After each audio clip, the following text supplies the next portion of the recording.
Welcome to ClassicCarRestoration.com, where you, the do-it-yourselfer, fix up your car to the condition that you want it.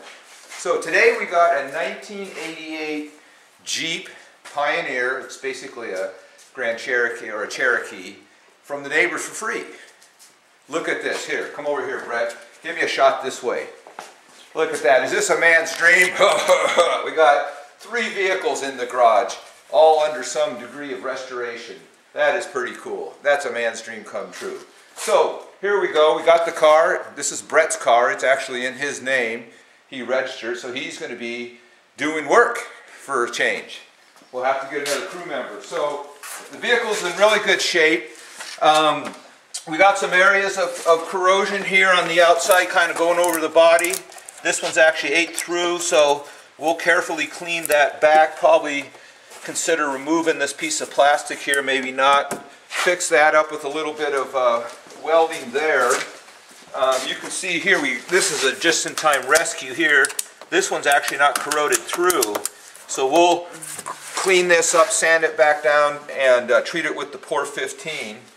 The main issue, the car worked. We met my neighbor and asked him about the car, and he said, well, you can have the car. So rounded up Brett and Marcel and the whole family, went down and took a look at it, and he said it started right up, but he said the issue was the battery kept going dead on him.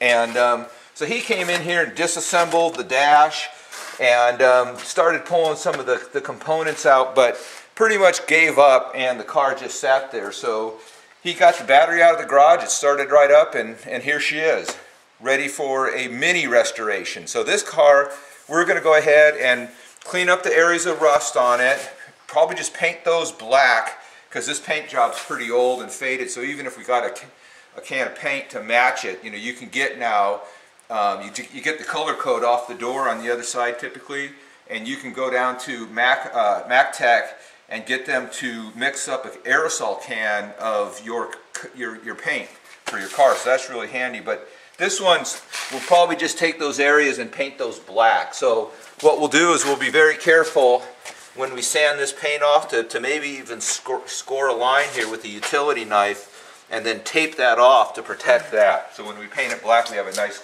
clean transition. So Brett and I, we discussed what to do with the vehicle.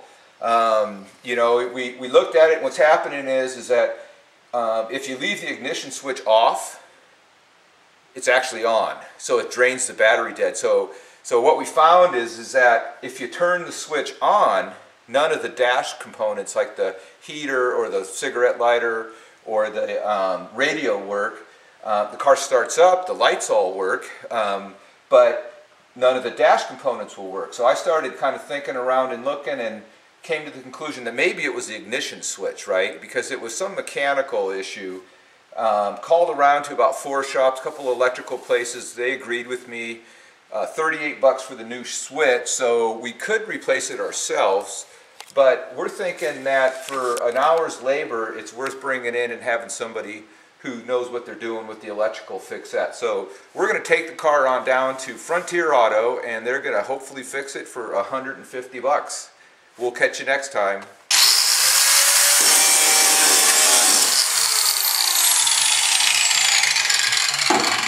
Welcome back to ClassicCarRestoration.com, where you, the do-it-yourselfer, fix your car up the way you want it. Brett, the producer of this show, has gotten a new car.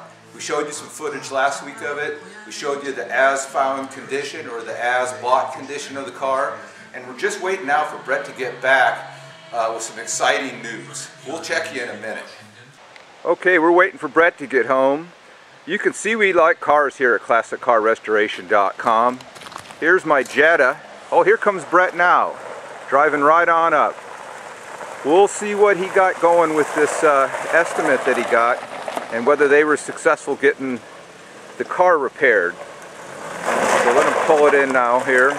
Hopefully he won't crash into the garage door or something.